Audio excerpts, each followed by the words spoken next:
My name is Corey Pemberton, and I'm from Los Angeles, California. I'm a painter and a glass blower. I dabble in textiles, and I run a nonprofit. This week at the Museum of Glass, I am working to translate some quilt patterns that I've been studying into glass Marini patterns, making some intricate sort of tiles that will eventually adorn the surface of some vessels. This whole interest started when I was gifted a book called Sweetgrass by Sonia Clark, who was the department head at Virginia Commonwealth University where I was going to school. And it was about those sweetgrass baskets. She knew that I was looking at them and was vaguely interested. And that act of her giving me that book or turning me on to that text felt in a way like I was being given permission to investigate my African roots. And I am of mixed race, and so sometimes I felt a little bit like it wasn't my place to investigate that sort of work or those sorts of interests in my work.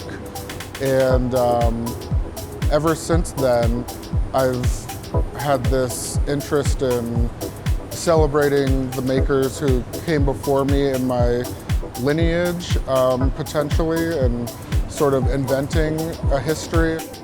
Yeah, I want to go from the balconies there. The one pattern that we've been focusing on a lot the last few days is the log cabin quilt block.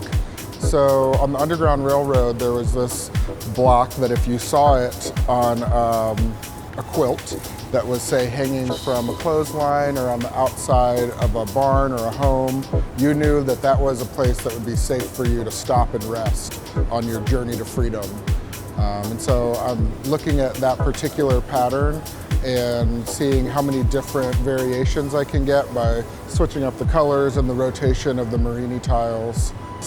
I also have a painting practice, so I do a lot of portraits and interiors of people who have historically not been included in the conversation in galleries and museums in terms of historical portraiture, people whose bodies fall outside of that, and who are typically depicted in moments of trauma or being extraordinary.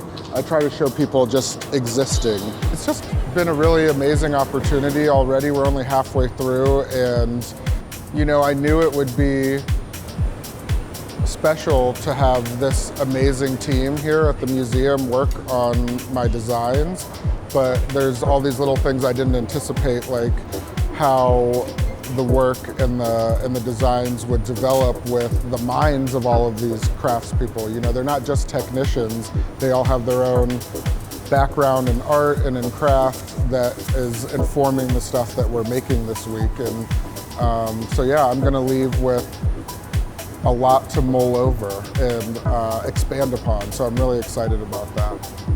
I've got a lot of things sort of on the horizon. One particular opportunity that I'm really excited about is an exhibition at the Mint Museum in Charlotte, North Carolina. I'm also doing a lot of work through the nonprofit Crafting the Future that I co-founded and am the director of. We have an event series called Better Together. The last time I was on this hot shop floor was for the closing demonstration for the Tacoma Glass Art Society conference. We've got one coming up at the end of this month, actually, at the Pittsburgh Glass Center.